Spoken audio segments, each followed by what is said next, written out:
जैसा कि आप सभी को पता है, हमने चालू किया है एनसीईआरटी का नया बुक जो आया है उसका सीरीज।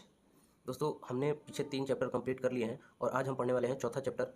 जो एनसीईआरटी की नई बुक दोस्तों लॉन्च हुई है, हम उसी से ये सारी चीज़ें पढ़ रहे हैं। अगर आप कोई गवर्नमेंट एग्जाम की तैयारी करते हैं तो ये आपको बिल्कुल पढ़ना चाहिए, और आप अगर बोर्ड एग्जाम की भी तैयारी करते हैं या फिर आप 6th क्लास में भी हैं तो ये वीडियो काफ़ी आपके लिए हेल्पफुल होने वाली है। तो इस चौथे चैप्टर में दोस्तों हम लोग पढ़ेंगे चुंबकों को, कि चुंबक क्या है और चुंबक को समझने की कोशिश करेंगे।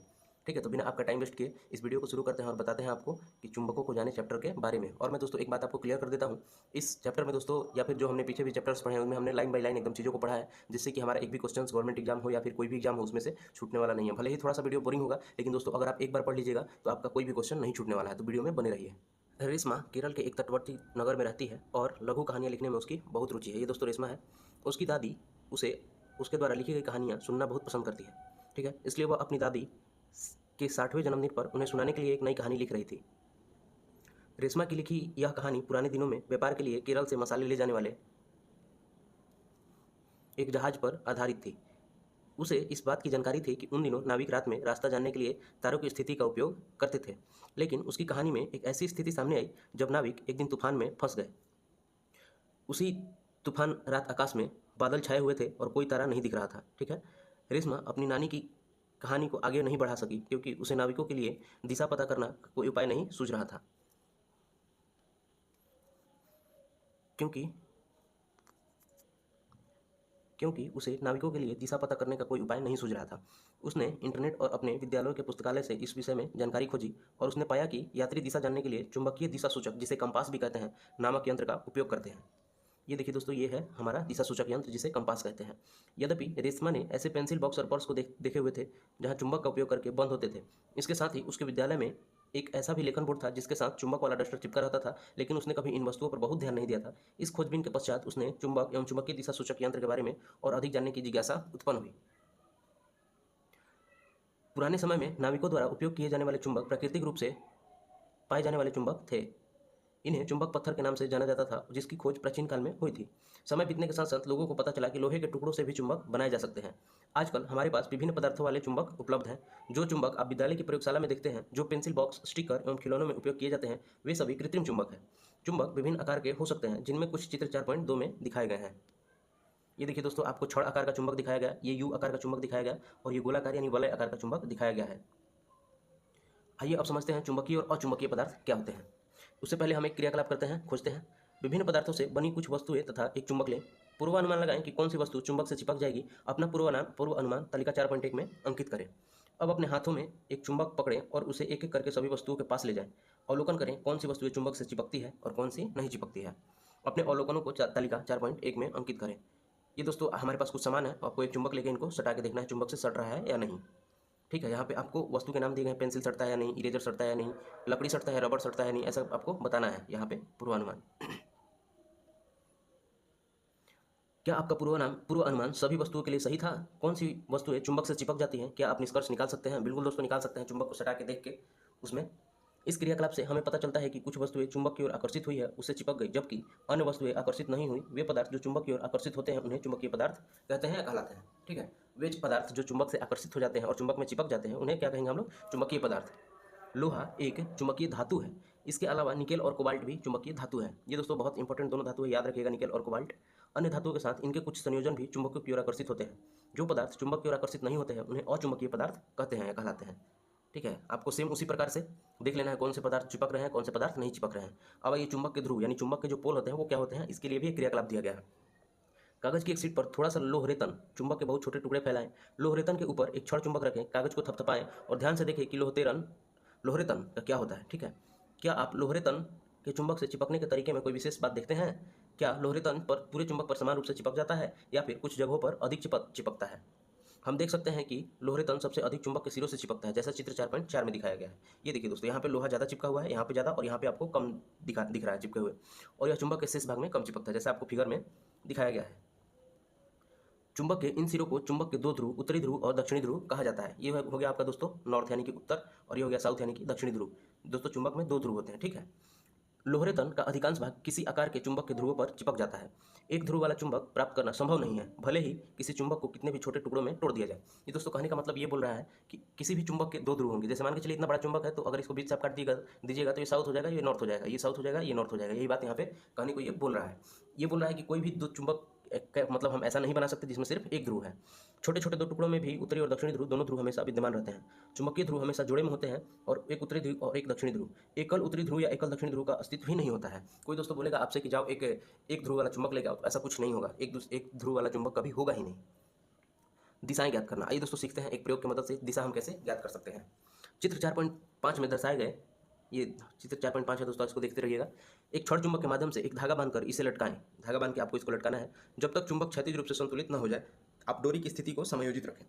दोस्तों आपको एक डोरी बांध के उसको चुंबक को लटकाना है दोस्तों, जैसे यहाँ पे लटकाया गया है। अब चुंबकीय की क्षैतिज दिशा में धीरे धीरे से घुमाएं और इसे विश्राम की स्थिति में आने दें। इसको थोड़ा सा दोस्तों घुमा देना है और इसे खुद से जब तक नहीं रुक जाए रहने देना है। फर्श से चिपके कागज के टुकड़े पर दो चुंबक के सिरों की अनुरूपी स्थिति को चिन्हित करें।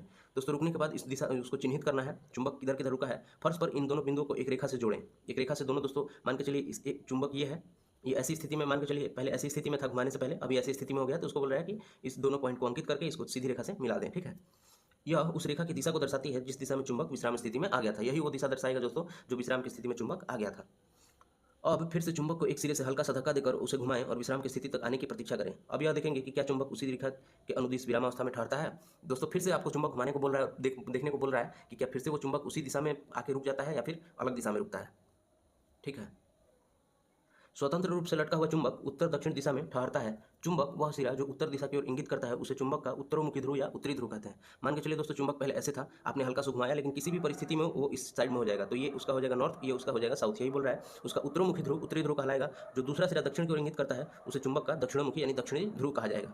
स्वतंत्र रूप से लटका हुआ चुंबक उत्तर दक्षिण दिशा में ठहरता है, क्योंकि हमारी पृथ्वी स्वयं एक विशाल चुंबक की तरह व्यवहार करती है। यहाँ पे दोस्तों एक इंपॉर्टेंट बात बोल रहा है कि हमारी पृथ्वी कैसी व्यवहार करती है, चुंबक की तरह। ठीक है, इसको भी ध्यान में रखिएगा।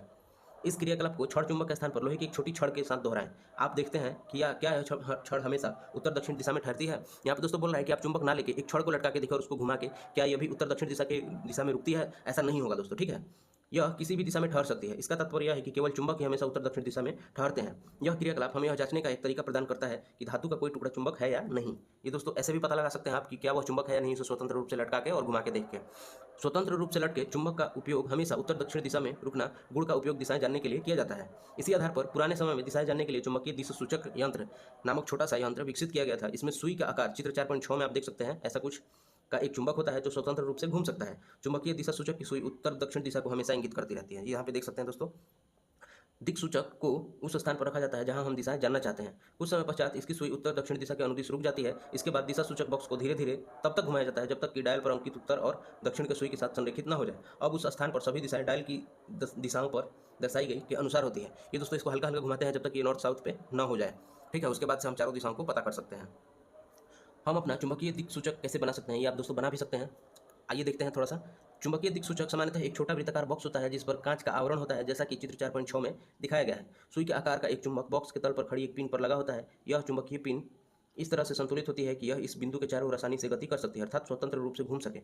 सुई का वह सिरा जो उत्तर दिशा में रहता है सामान्यतः लाल रंग से रंगा जाता है। सुई के नीचे एक डायल होता है जिस पर दिशाएं अंकित होती है। यहाँ पे देख सकते हैं दोस्तों, ये जो है उत्तर दिशा में, इसको लाल रंग से कलर किया गया है।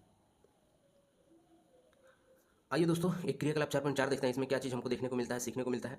कुछ वस्तुएं जैसे कॉर्क का टुकड़ा, सिलाई के काम आने वाली लोहे की सुई, एक अस्थायी छड़ चुंबक, एक कांच का कटोरा और पानी लीजिए। ठीक है, सिलाई के काम में आने वाली लोहे की सुई टुकड़े की मेज पर रखें। सुई के एक सिरे पर छड़ चुंबक का कोई ध्रुव रखें, जैसा कि चित्र 4.7 के क में दिखाया गया है। ठीक है, अनुसार चुंबक को सुई पर उसकी लंबाई के अनुदिश खींचे। जब यह एक दूसरे सिरे पर पहुंच जाए तब उसे ऊपर उठाएं। बिना चुंबक के ध्रुव बदले उस सुई को उसी सिरे पर लाएं जहां से शुरुआत की थी। इस प्रक्रिया में कम से कम 30 से 40 बार दोहराएं।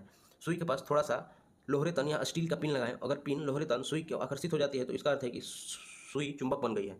दोस्तों ये साफ साफ बोल रहा है कि आपको एक सुई ले लेना है, उस पर घिसते रहना है चुंबक को। उससे क्या होगा कि यह दोस्तों चुंबक का जो गुण है वो सुई में आ जाएगा। और वो दोस्तों उसको देखने के लिए वो बोल रहा है कि हल्का सा जो लोहे का चूर्ण होता है उस पर सुई को लगा के देखें, सुई से भी वो चूर्ण सटने लगेंगे लोहे के। तो ये सिंपल हमको ट्रिक बता रहा है कि हम एक चुंबकीय सुई कैसे बना सकते हैं। इस सुई को कॉर्क में क्षैतिज रूप से घुसाएं, पानी से भरे कांच में कटोरे को कॉर्क से इस तरह तैरने दें कि सुई हमेशा पानी के स्तर के ऊपर रहे, जैसा चित्र 4.7 के ख में दिखाया गया है। ऐसा दोस्तों आपको ये करने को बोल रहा है। ये हो गया कॉर्क, ये हो गया जो हमने चुंबक बनाई है सुई, ये कटोरा और ये पानी। ये दोस्तों कंपास बनाने को हमको सिखा रहा है। आप चाहे तो घर पे बना के देख सकते हैं। जब सुई रुक जाती है तो आपका चुंबकीय दिक्सूचक उपयोग के लिए तैयार है। ध्यान दें कि यह सुई के दोनों सिरे कौन सी दिशा को इंगित करते हैं। कॉर्क धीरे धीरे घुमाएं और इससे रुकने की प्रतीक्षा करें। इससे कई बार दोहराएं, क्या सुई का सिरा हमेशा एक ही दिशा में इंगित करता है। अगर दोस्तों आपका हर एक बार एक ही दिशा में इंगित करता है तो आपने बिल्कुल सही कंपास बनाया है। आइए दोस्तों अब समझते हैं चुंबकों के बीच आकर्षण और प्रतिकर्षण क्या होता है। जब हम दो चुंबक एक दूसरे के पास लाते हैं तो क्या होता है, आइए इसको देखते हैं। आधुनिक दिक्सूचक 4.6 में व्यापक उपयोग बहुत पहले आपके द्वारा बनाई गई दिक्सूचक सुई जो हमने बनाई अभी, जैसा एक उपकरण भारतीयों द्वारा समुद्र में नौ संचालन के लिए उपयोग में लाया जाता था। इससे मछली के आकार के एक चुंबकीय वृत्त लोहे का टुकड़ा होता था जिसे तेल के बर्तन में रखा जाता था। इसे मत्स्य यंत्र या मत्स्य यंत्र भी कहा जाता था। जो हमने दोस्तों बनाया है अभी, हमारे जो है मछली मारने वाले बंधु या फिर जो समुद्र में यात्रा करते हैं जो लोग, उन लोगों के पास ऐसे ही एक खुद की बनाई हुई दिक्सूचक यंत्र थी पहले, जिसे मत्स्य यंत्र या मत्स्य यंत्र कहा जाता था। आइए एक और क्रियाकलाप दिया है यहाँ पे 4.5, इसका देखते हैं इसमें क्या हमको बनाने को बोल रहा है। ऐसे दो ऐसे छड़ चुंबक लें जिन पर नॉर्थ और साउथ ध्रुव अंकित हो। चुंबक 1 और चुंबक 2 के रूप में चिन्हित करें। चुंबक 1 के लंबे भाग को 5-6 गोलाकार की पेंसिलों के ऊपर रखें। चित्र 4.8 के क में जैसा कि दिखाया गया, ये देखिए दोस्तों, ये आपको बोलने को रखने को बोल रहा है, ठीक है। अब चुंबक 2 का एक सिरा पेंसिल पर रखें, चुंबक 1 के सिरे के पास ले जाएं, ठीक है। सुनिश्चित करें कि दोनों चुंबक एक दूसरे को स्पर्श ना करें। अब देखिए कि क्या होता है। इसके बाद चुंबक 2 का दूसरा सिरा चुंबक 1 के उसी सिरे के पास ले जाएं, जिसे 4.8 के ख में दिखाया गया है। पेंसिलों पर रखा चुंबक एक गतिमान हो जाता है। क्या यह हमेशा पास आने वाले चुंबक की दिशा में गति करता है। इन अवलोकनों से क्या निष्कर्ष निकालते हैं। आपने दोस्तों बचपन में देखा होगा कि अगर हम दो चुंबक के दोस्तों ऐसे पास ले जाते हैं तो कभी कभी वो चुंबक क्या होता है, एक दूसरे को खींचता है अपनी ओर, और कभी कभी दोस्तों एक चुंबक दूसरी ओर ढकेलता है या भगाता है अपने से दूर। वही यहाँ पे कहने को क्रियाकलाप कर रहा है, ठीक है। आप देखेंगे कि दो चुंबक के असमान ध्रुव, ठीक है, अर्थात चुंबक का उत्तरी ध्रुव और दूसरे चुंबक का दक्षिणी ध्रुव एक दूसरे को आकर्षित करते हैं। ये दोस्तों काफी इंपॉर्टेंट चीज है। यहाँ पे दोस्तों बोल रहा है अगर एक चुंबक का नॉर्थ पोल है और एक चुंबक का साउथ पोल है, उन दोनों को आप एक पास ले जाइएगा ऐसे, तो वो दोनों एक दूसरे से सटने का कोशिश करेंगे, यानी आकर्षित होता है। दोनों चुंबकों के समान ध्रुव अर्थात दोनों चुंबकों के उत्तरी ध्रुव या दोनों चुंबकों के दक्षिणी ध्रुव एक दूसरे को प्रतिकर्षित करते हैं। यहाँ पे दोस्तों बोल रहा है कि अगर एक चुंबक का फिर से दूसरा ध्रुव नॉर्थ पोल और दूसरे चुंबक का भी नॉर्थ पोल अगर आप पास में ले जाइएगा तो एक दूसरे को ये दूर करेंगे यानी प्रतिकर्षित करेंगे। यही चीज यहाँ पे आपको करने के लिए क्रियाकलाप में बोला था और यही निष्कर्ष निकला हमारा, ठीक है। किसी एक चुंबक के स्थान पर लोहे की छड़ से इसी क्रियाकलाप को दोहराएं। क्या इसमें देखेंगे, क्या देखेंगे। लोहे की छड़ से इस क्रियाकलाप को दर्शाने से दोस्तों कुछ नहीं होगा, ना लोहा आकर्षित करेगा ना प्रतिकर्षित करेगा, ठीक है। आप पाएंगे कि लोहे छड़ दोनों सिरों के चुंबक के उत्तरी और दोनों दक्षिणी ध्रुव को द्वारा आकर्षित होंगे। इस क्रियाकलाप से हमें पता लगता है कि चुंबक को उसके प्रतिकर्षण गुण से भी पहचाना जा सकता है। जी हाँ दोस्तों, चुंबक के उसके आकर्षण और प्रतिकर्षण गुण से भी पहचान सकते हैं, यही यहाँ पे बताया गया है। आइए क्रियाकलाप 4.6 देखते हैं और इसका प्रयोग समझते हैं। एक चुंबक दिक्सूचक और एक छड़ चुंबक लें। एक क्षैतिज सतह पर चुंबकीय दिक्सूचक रखें और इसकी सुई को विरामावस्था में आने की प्रतीक्षा करें। अब धीरे धीरे छड़ चुंबक का उत्तरी ध्रुव दिक्सूचक सुई के उत्तरी ध्रुव के पास ले जाएं। बोल रहा है छड़ चुंबक का उत्तरी ध्रुव दिक्सूचक जो यंत्र है उसके उत्तरी ध्रुव के पास ले जाएं, जैसा कि चित्र 4.9 के क में दिखाया गया। ये देखिए दोस्तों, यहाँ पे आपको दिखाया गया है, ये जो इसका नॉर्थ पोल है इसको यहाँ पे ले जाना है, ठीक है। देखिए ये जैसे ही आप ले जाइएगा तो ये क्या होगा, ये नॉर्थ नॉर्थ सेम हुआ तो ये दूर भागेगा। लेकिन जैसे आप विपरीत, यहाँ पे साउथ है और ये इसका सुई का नॉर्थ होता है, तो ये देखिए दोस्तों सुई इसके पास आ रहा है। यही चीज़ आपको इस क्रियाकलाप में दिखाया गया है, ठीक है। जब चुंबक उत्तरी ध्रुव के दिक्सूचक सुई के उत्तरी ध्रुव के पास ले जाया जाता है, एक दूर चला जाता है, जैसा कि मैंने आपको बताया। जब चुंबक का दक्षिणी ध्रुव दिक्सूचक के उत्तरी ध्रुव के पास ले जाता है, पास आ जाता है, जैसा मैंने आपको बता दिया पहले ही।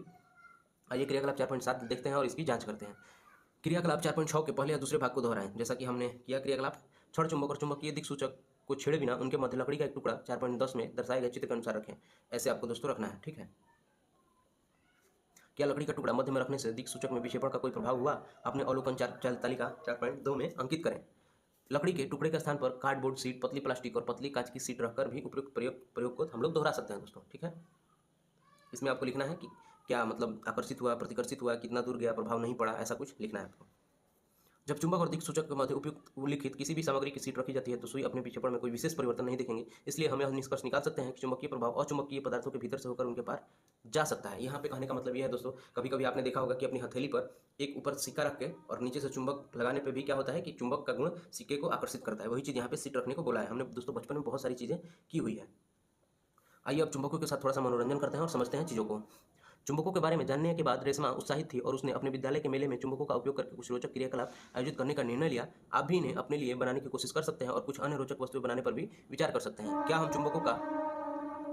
चुंबकों का प्रयोग करके एक माला चित्र 4.11 जैसा चीज बना सकते हैं। ये देखिए दोस्तों, ये रेशमा ने क्या चीज़ बनाया है, एक ऐसा चुंबक, ये माला बना दिया चुंबक की मदद से, ठीक है। क्या हम गत्ते की ट्रे के नीचे चुंबक लगाकर स्टील की गेंदें भूल भुलैया से बाहर निकाल सकते हैं? बिल्कुल दोस्तों निकाल सकते हैं। नीचे से चुंबक, जैसे कि मैंने बताया आपको, पारदर्शी पदार्थ या फिर कोई ऐसा पदार्थ है जिसके नीचे से हम लोग चुंबक लगा के वो चीज़ कर सकते हैं। क्या पानी में गिरे हुए स्टील के पेपर क्लिप को चुंबक का प्रयोग करके हम अपनी अंगुलियों या चुंबक को गीला किए बिना बाहर निकाल सकते हैं? बिल्कुल दोस्तों, अगर आपने ऐसा सब प्रयोग नहीं किया है तो अपने घर पे कीजिएगा प्रयोग। हमने तो बहुत सारे बचपन में ऐसे प्रयोग किए हैं अपने घर पे। चित्र 4.14 में दर्शाई गई दोनों कारों के पास लाने में क्या वे एक दूसरे की ओर तेजी से आगे बढ़ेंगी या दूर जाएंगी? जी हाँ दोस्तों, जैसा कि मैंने बताया कि अगर दो डिफरेंस पोल हैं, यानी नॉर्थ पोल और साउथ पोल, अगर ये नॉर्थ है ये साउथ है तो पास आएंगे, ठीक है। अगर दोनों साउथ साउथ या फिर दोनों नॉर्थ नॉर्थ हो जाती है तो ये क्या होगी, एक दूसरे से दूर जाएंगी। जैसे जैसे इसको आगे ले जाएगा ये भी आगे बढ़ते जाएगा। वही चीज़ आपको करने को बोल रहा है। कुछ चुंबकों में उत्तरी और दक्षिणी ध्रुव को एन और एस से चिन्हित किया जाता है। एन मतलब नॉर्थ, एस मतलब साउथ। कुछ अन्य चुंबकों में उत्तरी ध्रुव सफेद बिंदु से दर्शाया जाता है। कभी कभी चुंबकों के उत्तरी ध्रुव को लाल रंग और दक्षिणी ध्रुव को नीले रंग से भी दर्शाया जाता है। यहाँ पे ध्यान रखने वाली बात दोस्तों ये है कि बोल रहा है कि नॉर्थ पोल को कभी कभी सफेद या तो कभी लाल रंग से दर्शाया जाता है, ठीक है।